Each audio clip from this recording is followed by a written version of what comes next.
Salut, c'est moi. Aujourd'hui, on règle le carburateur. Alors tu vas voir, pour régler un carbu, c'est super facile. Il va falloir être très attentif sur ce qui se passe, parce que tu peux avoir un allumage qui déconne, et ça fait les symptômes de comme si le carbu était trop pauvre ou trop riche. Donc parfois, tu crois que c'est ton carbu qui déconne, alors que c'est ton allumage. Un bon carburateur, c'est ce qu'on appelle un carburateur à vélocité constante. Ça veut dire que peu importe la rotation de la poignée, il va toujours y avoir le mélange air-essence optimal.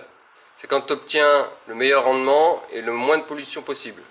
Et ce mélange, on appelle ça le rapport stoichiométrique, c'est-à-dire qu'au niveau chimique, si je fais l'équation bilan de 14,7 grammes d'air pour 1 gramme d'essence, au final, tout a été consommé. Mais ça, c'est que de la théorie. Dans la pratique, avec la chaleur, la dilatation des gaz, l'altitude, tout ça, c'est impossible qu'à la fin, dans les gaz d'échappement, il reste plus de pollution. Mais pour la performance de la moto, il va falloir trouver les réglages adéquats pour que tout ça, ça fonctionne bien. Quand ton boisseau est fermé, ton air il va passer par les trous qui sont ici là. Alors tu as le système de ralenti, l'air rentre ici. Par le gicleur de ralenti, le mélange air-essence se produit et ça passe derrière le papillon. Le papillon, quand il est fermé au ralenti, tout ça, ça ressort derrière le papillon. C'est le petit trou qu'on peut apercevoir là derrière. Alors ce qui différencie un bon carburateur d'un mauvais, parce que dans l'absolu, on pourrait très bien se passer d'un carburateur. Tu fous un tube, tu balances des gouttes d'essence de temps en temps, et ça va tourner, le moteur il va tourner. Sauf que ça marche bien à plein régime. Et quand ton moteur te ralentit, bah, la différence entre un bon et un mauvais carburateur, c'est que le mauvais carburateur, tu vas avoir ton ralenti qui va être à 3000 tours, ou alors il va pas du tout tenir le ralenti, et qu'un bon carburateur, il va tenir ses 1000-1100 tours. Alors tu vois la vis de richesse, là le vent il arrive par ici, ça se mélange à l'essence et ça ressort ici. Alors la vis de richesse, si elle se situe avant, ça va agir sur l'air, que si elle se situe après, côté moteur, ça va agir sur l'essence. Donc vu que toutes les vis c'est pas à droite, c'est-à-dire que pour fermer, il faut tailler dans le sens horaire, pour les ouvrir dans le sens anti-horaire. Donc si elle se situe la vis de richesse du côté du moteur, enfin après le papillon, c'est que c'est une vis qui va agir sur l'essence. Donc si tu la refermes, ça va freiner le passage d'essence. Ça veut dire que ça va appauvrir. Parce que quand on parle de richesse, c'est plus il y a d'essence comparé à l'air, plus c'est riche. Moins il y a d'essence comparé à l'air, et plus c'est pauvre. Donc vis de richesse du côté, derrière le papillon, elle agit sur l'essence. Tu la refermes, ça bouche le trou de l'essence, donc tu appauvris. Par contre, si la vis se retrouve du côté de l'air, là, plus tu fermes l'air, et plus tu enrichis. Parce que tu as moins d'air, tu as plus d'essence. Et plus tu ouvres l'air, donc plus tu la desserres, et plus tu appauvris. Ensuite, à vitesse normale, tu as le système principal. Donc là, ça passe dans un autre trou. Voilà, le vent il arrive ici. C'est le gicleur principal qui agit par le biais de l'aiguille et du puits d'aiguille. Alors ça c'est pareil, le profil de l'aiguille va influer sur le mélange air-essence. Donc son profil plus ou moins conique et sa position aussi. C'est-à-dire que tu as un clips sur l'aiguille, tu vas pouvoir le déplacer. Plus le clips tu le mets vers le bas, et plus ça va remonter l'aiguille, donc ça va enrichir. Et plus le clips tu le mets au-dessus, et ça va redescendre l'aiguille, et ça va appauvrir. Donc l'air elle arrive, elle fait le mélange avec le gicleur principal, et ça passe dans le venturi, dans le papillon. Donc là, tout ce qui est système de ralenti, gicleur de ralenti, tout ça, ça ne fonctionne plus. C'est uniquement au ralenti la vis de richesse. Donc pour régler au mieux ton carburateur, il va falloir regarder ce qui se passe en temps réel. Voilà, ici tu as un tableau pour savoir quelle pièce à régler en fonction de l'ouverture des papillons. Alors de 0 à 1/4 d'ouverture, c'est le gicleur de ralenti et la vis de richesse.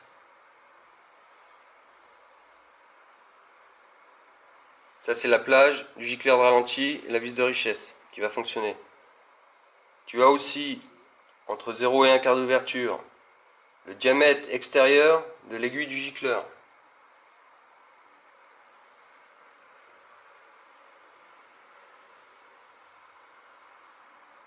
Et tu as la position du circlips de l'aiguille du gicleur.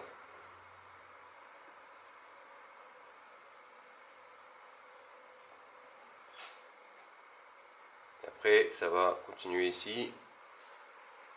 Donc voilà, de 0 à 1/4, c'est-à-dire que quand tu es au ralenti et que tu accélères jusqu'à 1/4 d'ouverture de tes papillons, tu as tout ça qui fonctionne.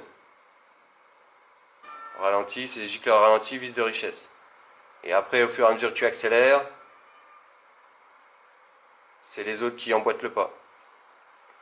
Ensuite, de 1/4 d'ouverture jusqu'à 1/2, c'est la position du circlips de l'aiguille de gicleur. 1/4 et 1/2.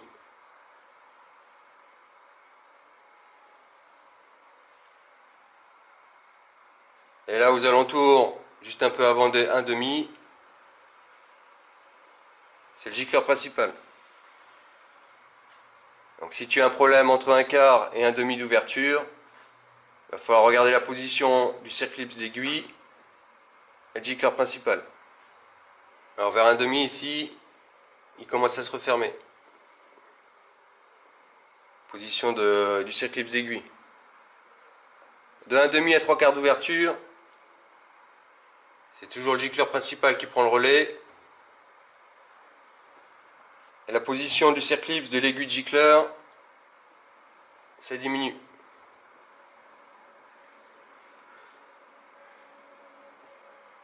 Ça arrive jusqu'à 3/4. Quand tu es à 3/4, position de circlips d'aiguille, c'est plus lui qui gère. C'est relayé par le gicleur principal.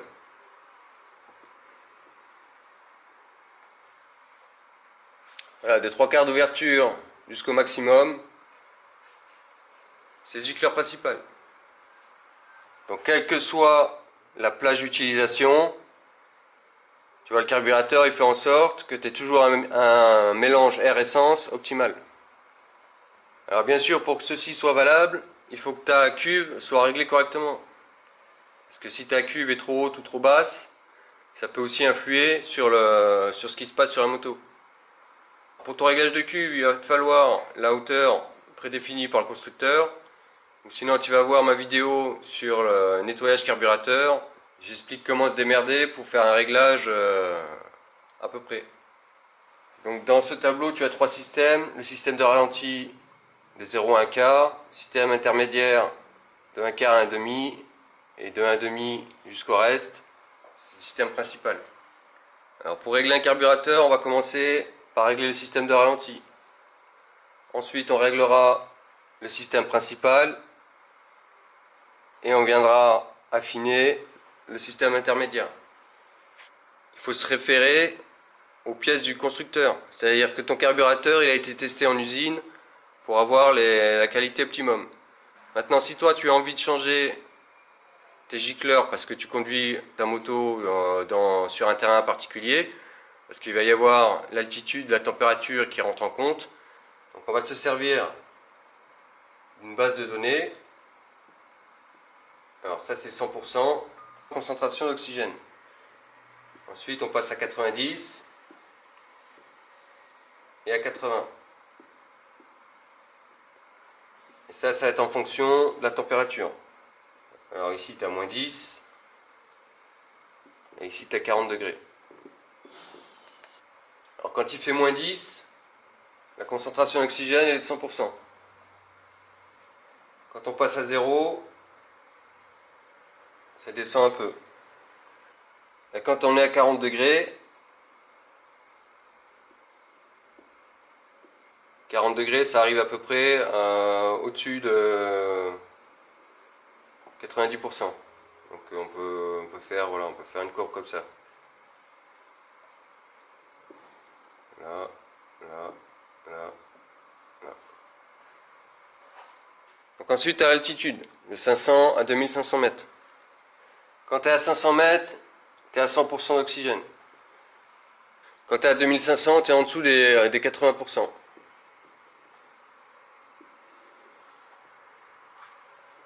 Donc tu es à 90% à 1000. Tu es entre 90 et 80 à 1500. À 2000, ça descend encore. Et pour l'humidité, entre 20% et 100% d'humidité, ça varie quasiment pas. Donc ça, on peut ne pas en tenir compte. Alors premièrement, il va falloir que tu détermines le gicleur principal et gicleur de ralenti en fonction de la température et de l'altitude. Alors comme ton carburateur a été réglé d'usine, tu vas laisser les gicleurs qui sont dessus et tu vas venir les adapter en fonction de ce qui se passe sur le terrain où tu vas utiliser la moto. Donc bien sûr, ton réglage, si tu veux affiner ton réglage, il va falloir que tu utilises ta moto exactement à l'endroit où tu veux. Ça c'est pour faire des courses, des trucs comme ça. Alors en principe, pour regarder si tu es trop riche ou trop pauvre, on regarde la bougie. C'est-à-dire que si ta bougie est trop noire, c'est que ta moto est trop riche. Et si elle est trop blanche, c'est qu'elle est trop pauvre. Il faut qu'elle soit entre les deux. Un espèce de marron chocolat. Mais vu que c'est un peu galère à faire cette pratique, parce qu'il va falloir que tu roules et que tu coupes d'un coup ton moteur et que tu démontes ta bougie, donc parfois c'est un peu galère à démonter les bougies, tout ça, sur le terrain, donc on va pas faire cette méthode. On va plutôt être attentif à ce qui se passe dans le moteur. Donc on reprend notre petit tableau en fonction de l'ouverture du papillon. Déjà on va regarder ce qui se passe. C'est-à-dire que si tu es entre 0 et 1 quart et que ton moteur cale, broute ou des choses comme ça, il va falloir que tu regardes ton gicleur de ralenti et ta vis de richesse. Tu vas pouvoir aussi affiner avec ton diamètre d'aiguille et ta position du circlips. Ensuite, si tu es entre 1 quart et 1 demi, il va falloir que tu regardes la position du circlips et le gicleur principal. Et entre 1 demi et 3 quarts, pleine ouverture, il va falloir que tu regardes ta position de circlips et ton gicleur principal. Maintenant, qu'est-ce qui se passe quand tu as une moto trop riche ou trop pauvre? Alors, quand ton mélange air-essence est trop riche, tu as le bruit du moteur qui est lourd et intermittent. Quand tu mets le starter, ça devient pire qu'avant. Ou alors quand ton moteur il monte en température, ça devient pire qu'avant. Par contre, l'état s'améliore quand tu retires le filtre à air. Et au gaz d'échappement, tu vois beaucoup de fumée, ça schlingue. Alors, quand ton mélange air-essence est trop pauvre, bah, ton moteur il rentre en surchauffe. L'état du moteur s'améliore quand le starter il est actionné. Tu as de mauvaises accélérations. La vitesse du moteur elle varie et ça manque de puissance. Et tu as des détonations, des pètes à l'échappement, des cliquetis, tout ça. Donc on voit que plus la température augmente et plus l'oxygène se fait rare. Quand tu fais des réglages, tu mets toujours un gicleur un peu plus riche pour faire tes réglages. Parce que si tu mets tout de suite un gicleur trop pauvre, tu risques de serrer le moteur. Donc pour affiner ton gicleur, admettons que tu as un gicleur de 220. Alors ça c'est le diamètre. C'est-à-dire que plus tu vas mettre un gicleur d'un chiffre élevé, 230, 240, et plus ton mélange va être riche. Et plus tu descends en diamètre, alors par exemple tu mets un de 180, alors tu vois en haut, plus c'est gros, plus c'est riche, et plus c'est bas, et plus c'est pauvre. Alors plus tu montes en température, et plus il va falloir le descendre. Il va falloir que tu descendes ton gicleur. Et plus tu descends en température, et plus il va falloir que tu augmentes le diamètre. Par exemple, il fait 10 degrés. Tu as un gicleur de 220. En fonction de la température, tu vois, si je descends vers les 0, il va falloir que je mette un 230. Si je descends à moins 10, il va falloir que je mette un 240. Tu vas être 10 en 10. À 20 degrés, il va falloir que je mette un 210. À 30, un 200. Et à 40, un 190.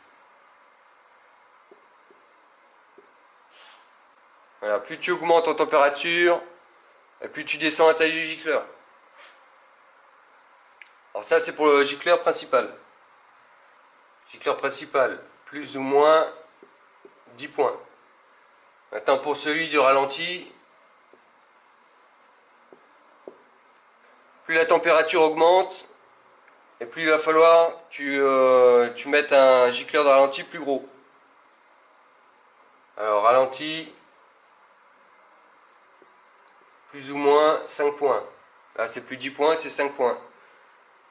Par contre c'est plus il fait chaud et plus tu augmentes. Si par exemple j'ai un gicleur, je change de couleur.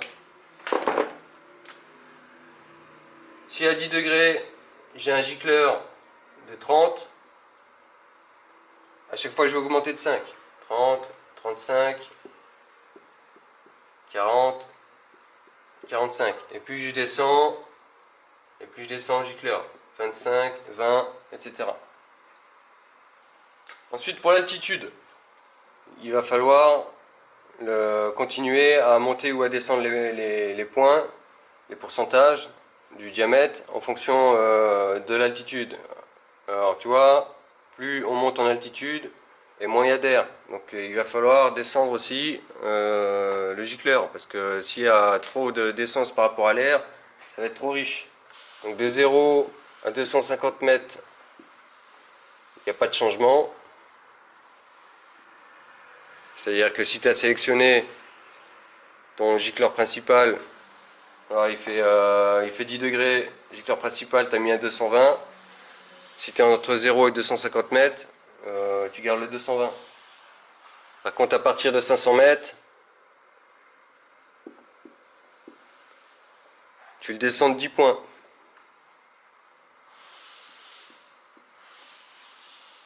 De 750 à 1000 mètres, tu redescends de 10 points. Donc en tout, ça fait 20 points de moins. Si tu, par exemple, à 10 degrés, tu as un 220 et que tu es entre 750 et 1000 mètres, tu le descends 2 fois de 10 points. Donc tu mets un 200. À 1250 mètres, tu redescends encore de 10 points. Et à 1500 mètres, encore de 10 points. Donc par exemple, si je suis à 30 degrés, j'ai un gicleur de 200 et que quotidiennement je roule à 1250 mètres, alors je fais 200 moins 10, 20, 30, moins 30, 170. Il faut un gicleur de 170. Une fois que tu as déterminé la taille de ton gicleur, tu passes à l'étape du réglage du ralenti. Donc tu vises complètement ta vis de richesse et tu la dévises du nombre de tours d'usine. Donc si tu sais pas c'est quoi le nombre de tours d'usine, tu dévises de 2 tours et après on va venir peaufiner. Ensuite on va régler le circuit principal. Donc tu ouvres l'accélérateur aux 3/4 et tu contrôles ton mélange air essence par rapport aux symptômes que j'ai énoncés tout à l'heure.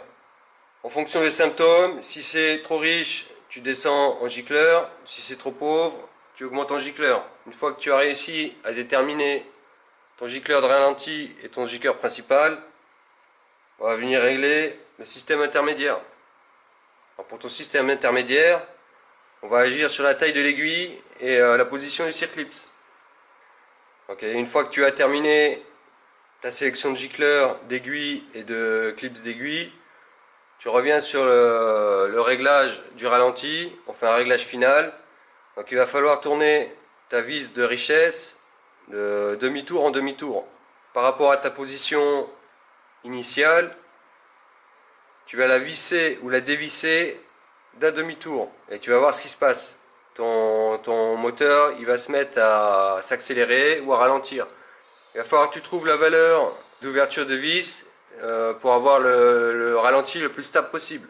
Et si tu n'as pas réussi à régler ta vis de richesse entre un demi et 2 tours, il va falloir que tu changes ton gicleur de ralenti. Alors tout ça, tu vois, c'est la théorie, c'est quand même assez compliqué pour un novice. Donc je vais te montrer sur un carburateur comment le régler facilement. Tu vas voir, c'est très simple. Ça s'adresse plutôt à ceux qui font de la compétition et qui touchent quand même un petit peu à la mécanique. Donc tout ça, c'était la partie théorique. Maintenant, je vais te montrer en direct sur un scooter. Donc ici, là, j'ai avec ça à disposition pour l'instant. Donc sur celui-ci, tu vois ici la vis de ralenti. Et ici, tu as la vis de richesse.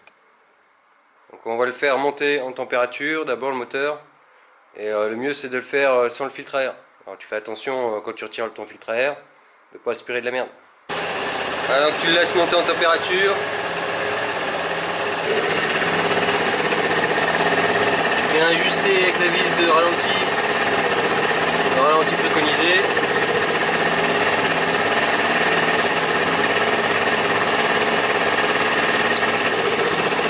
Ensuite avec la vis de richesse.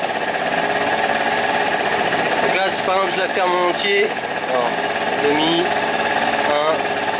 1, 1,5, 2, 2,5, 3, là, il est à 3 tours là. Voilà, quand tu fermes une vis de richesse, le scooter il doit s'éteindre. S'il ne s'éteint pas, c'est qu'il y a un problème. Il y a trop de richesse ailleurs. Donc là je vais l'ouvrir à 2 tours. Et demi, 1, 1,5, 2. Je redémarre le scooter et je vais la tourner dans un sens et dans l'autre pour que le régime il augmente.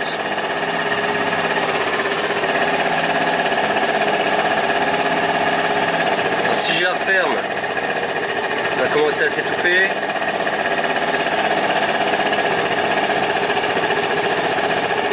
Là il s'étouffe, je réouvre. Demi-tour par demi-tour. Jusqu'à ce que le ralenti prenne le maximum de tours.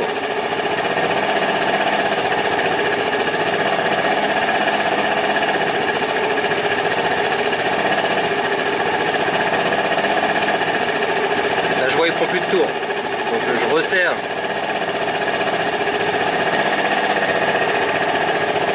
Je resserre jusqu'à ce qu'il s'étouffe. Et je réouvre là où j'étais au maximum. J'ai vu qu'un demi-tour après, j'ai beau continuer à ouvrir, il se passe rien. Donc quand il s'étouffe, je réouvre d'un demi-tour, 3 quarts, un demi-tour 3 quarts, on va dire, ça va être bon. Voilà, là, la vis de richesse est réglée.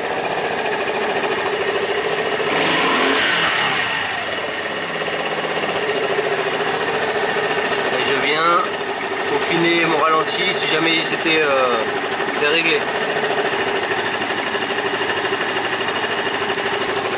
Voilà. Le ralenti là c'est bon. Si je mets des accélérations, je prends bien ses tours.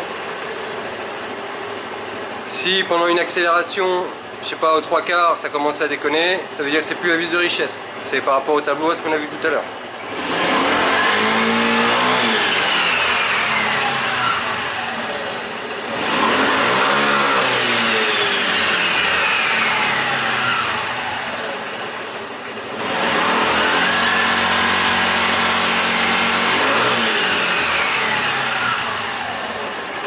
Et ensuite tu remets la boîte à air. Bon, moi la boîte à air je l'ai pas retirée, hein, c'était juste pour te montrer. Le scooter là ça fait au moins 4 ans il n'avait pas tourné. Donc il a fallu que je galère un peu à le redémarrer, parce qu'il n'y avait plus de batterie, plus rien. Voilà, pour te représenter schématiquement, on va dire quand fais abstraction du reste, hein, je prends juste un morceau de tableau. Donc quand je vais dévisser, alors ici c'est de vis de richesse vissée au maximum, ici c'est vis de richesse dévissée au maximum. Plus je la dévisse, et plus le ralenti va augmenter. Et à un moment, le ralenti, il va être à son maximum. Alors, il va falloir que tu trouves le point de dévissage. Alors, au préalable, tu as dévissé de 2 tours. Il va falloir que tu visses et que tu dévisses pour atteindre ce palier-là. Quand tu dévisses et que tu as ton ralenti arrivé au maximum, si tu continues à dévisser, il ne se passe rien, mais tu continues à dévisser, donc c'est trop.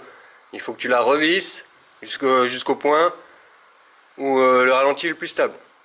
Et ensuite, tu repeaufines ton ralenti avec la vis de ralenti. En bas, c'est pas assez, en haut, c'est trop. Et ça va être exactement pareil pour les rampes de carburateur. Alors le mieux étant de ne pas toucher aux vis de richesse, de les mettre réglage constructeur. Mais tu peux peaufiner, si tu sens que le moteur ne tourne pas bien, tu peux peaufiner les vis de réglage. Donc c'est ce qu'on appelle le faire aussi à l'oreille. Tu vois, c'est la petite courbe que je t'ai montrée en dévissant. Tu cherches le meilleur ralenti stable possible. Tu fais ça pour chaque carburateur. Et ensuite, et en même temps, tu fais ta synchro des papillons. Alors pour la synchro des papillons, tu vas voir ma vidéo sur ZX12R. J'ai déjà tout expliqué, ça sert à rien de faire deux fois le même truc. Bon, petite vidéo un peu fouillis, mais je suis venu te la faire avant les vacances parce que là, je vais me barrer. Allez, bonnes vacances à tous!